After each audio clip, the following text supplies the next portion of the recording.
And my goal here is not to go through a whole bunch of slides. My goal actually is to pose the question, particularly on the housing side. It is an intriguing one. Nebraska is obviously a land-abundant state. There's no, my instinct when I came up here before I did the learning tour was that it seemed to me no intrinsic reason why housing should be a challenge. You've got lots of land, you go build some houses.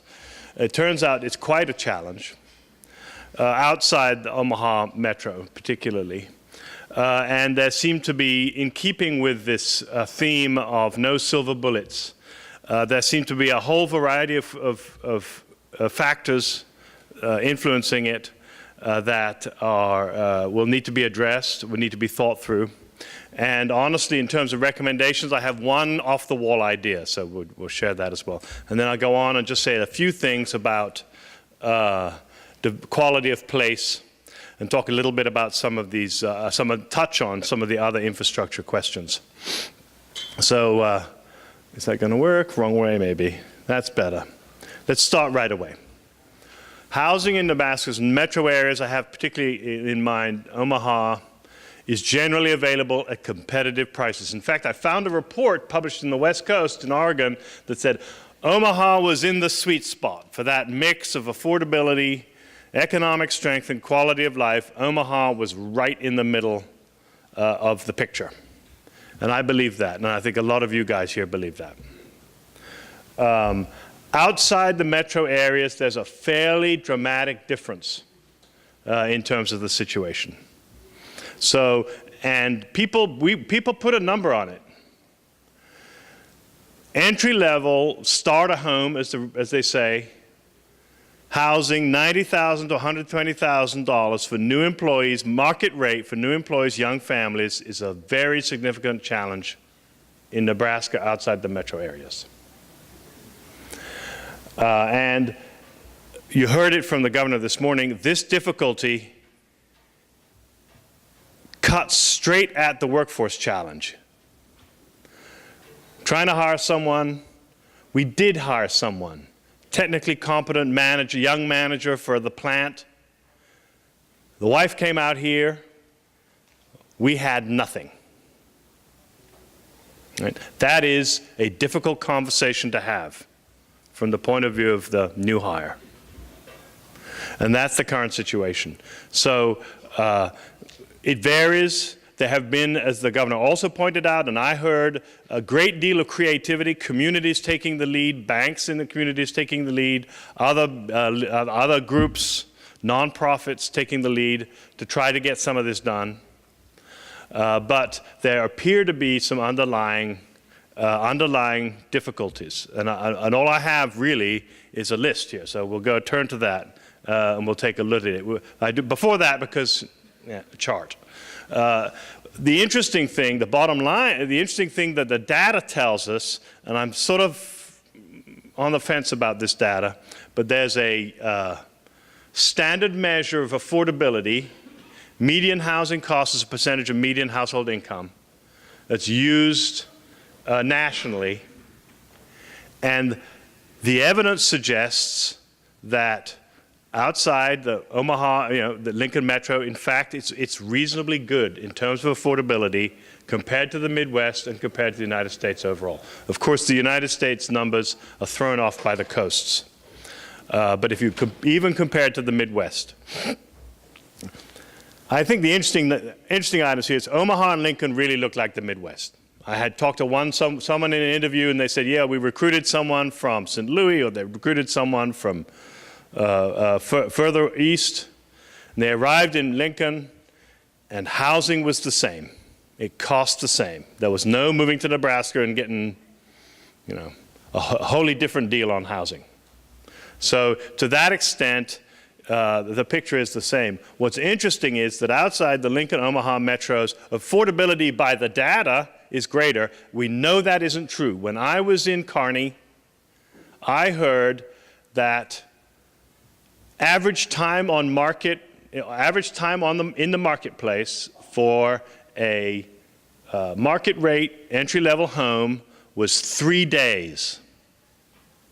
Have we got any realtors in the room here or people with real estate license? Is that a long time or a short time? That is nothing. In the Washington, D.C. metro area where I live on the edge of that, where it's a highly competitive market, average time on market in some of the most competitive parts, Northeast Washington right now is 28 days on the market. So what's going on? Right? Many possible causes. High property taxes. We can't go off the rails now and just talk about property taxes for the rest of the session. The governor doesn't want to do that, or he does want to do it. Either way, we're not going to do it. Either way. You know what, I've got town halls, and we do that all the time. We do that all the time. We'll save that for town halls. Save that for town halls. Obviously, property taxes have to be a contributing factor. I do not believe that they swamp other elements. So let's turn on the supply constraints. Of course, my naive view was, you're going to have a land here. How can that be a constraint? And the answer is, of course, if you're in the edge of a town and you have high-quality irrigated land that's being farmed, up until very recently, the value of that land was very high. Irrigated farmland, right? And commodity prices have stayed very high up until we'll probably see some of those asset values turn down if they haven't already. But up until now, land actually isn't that cheap. Towns, Omaha and other towns, have grown to the end of their pipes. That's it. That's all she wrote. Got to put in new pipes. But here's the wrinkle. When you put in a new pipe, and I know this, in Wake County, North Carolina, you'll build a subdivision with 75 houses or 175 houses, and the cost of extending that utility is shared among all those houses. If you do that in Fremont or another small town in Nebraska, it's going to be 5 houses or 10 houses. So the cost of extending the pipes drives up the overall cost of building. Building supplies, right? I'm not sure how much I agree with this, but it's, building supplies have to be shipped in. They're not produced in Nebraska. They're going to come, the transshipment point's going to be in the rail yards, and then they have to be driven out to small towns to be used. That drives up the cost at the margin. Building trades, this is much more significant. And furthermore, this is something, it seems to me, that you could do something about. It takes, apparently, months to get a certified electrician to come and work on a property in some small towns in North Carolina, in Nebraska, beg your pardon. And there's a general shortage of the building trades. Why is that? Surely if there's, demand for that, well, they all go down working Boulder and Denver and in the Front Range there, because they can work year-round on large projects. Up here, the work is episodic, intermittent, in fact, so much so that the contractors find it hard to make a living. So this is a first cousin to the scale problem.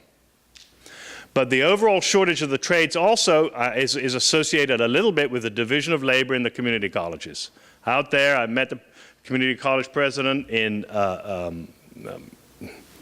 Scottsbluff. He does not have a buildings trades class, an electrician or plumbing in his community college. That's someone else does that.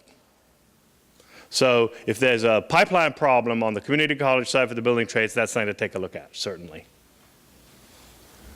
But if you produce them, you've got to work them.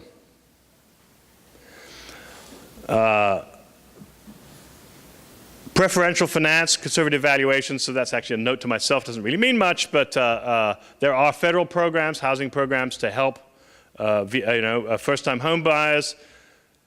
Some of the small banks don't want to deal with the paperwork, don't know how to deal with the paperwork, won't do it.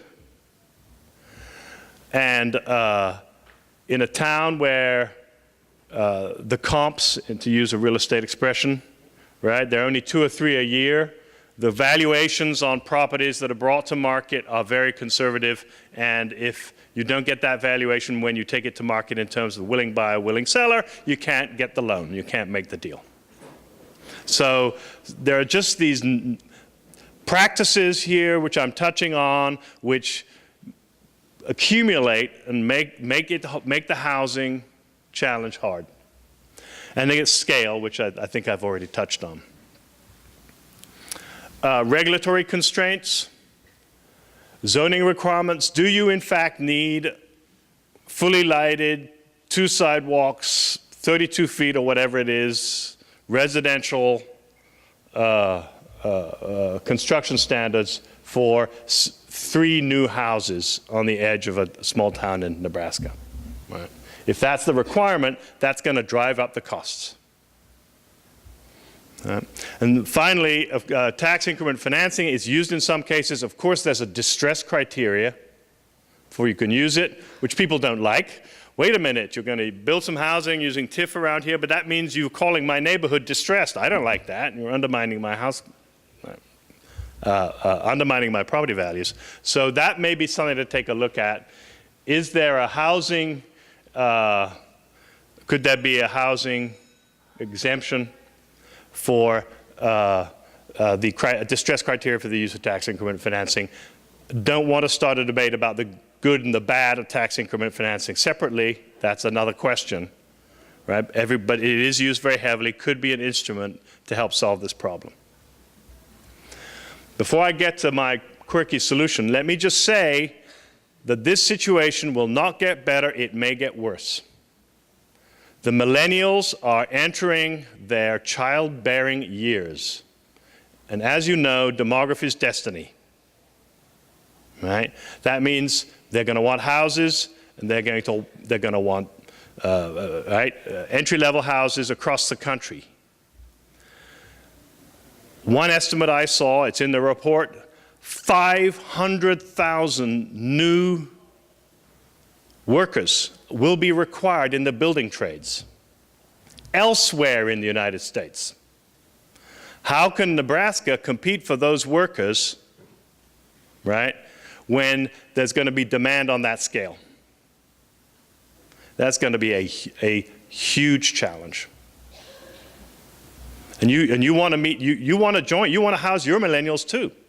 And more besides, once that brilliant marketing campaign that we heard about at lunchtime, once we get that going, people get coming here. What are you going to do about that? One idea, and this is a love of mine. You used to be able to buy houses off trains in Nebraska and other western states back in the 20s, and you ordered them from Sears and Roebuck. And by the way, they were brilliant. They were done to very high design standards. The ones that survive today are truly collector's items. Right? So that was an early 20th century innovation, which apparently we've completely forgot about. And of course, it may be, if you delivered a Sears house today, oh, the zoning requirements wouldn't allow it to come, and so on and so forth. Could be I'm right, in which case that needs to be looked at. What you might do is put together a grand challenge. Have a prize for the most innovative design solution to the housing challenge in the West. I don't mean a $10,000 prize. I mean a big prize. Go talk to the bankers. They'll make money, right? Could do. Get it right. Go talk to other people. Put up a big prize for a very well-defined problem for which we don't know the solution. There may be new technologies, new materials, new manufacturing processes haven't really been put together. I don't know. But I know what the problem is. We need market rate entry-level housing in the $90,000 to $120,000 range. Everyone agrees on that. Have a prize. Whoever comes up with a design that can be executed, give them $1 million. What's it worth to you? So that's my one idea there. We'll touch on to a couple of other items here. Community development. Oh, it's talent again. Achieving and keeping high quality of life is the key. Two themes came up, I think, when I'm really thinking about this diverse people. Nebraska already is home to all kinds of population groups, new population groups, and they're an opportunity. We talked about this morning. If you don't get them into your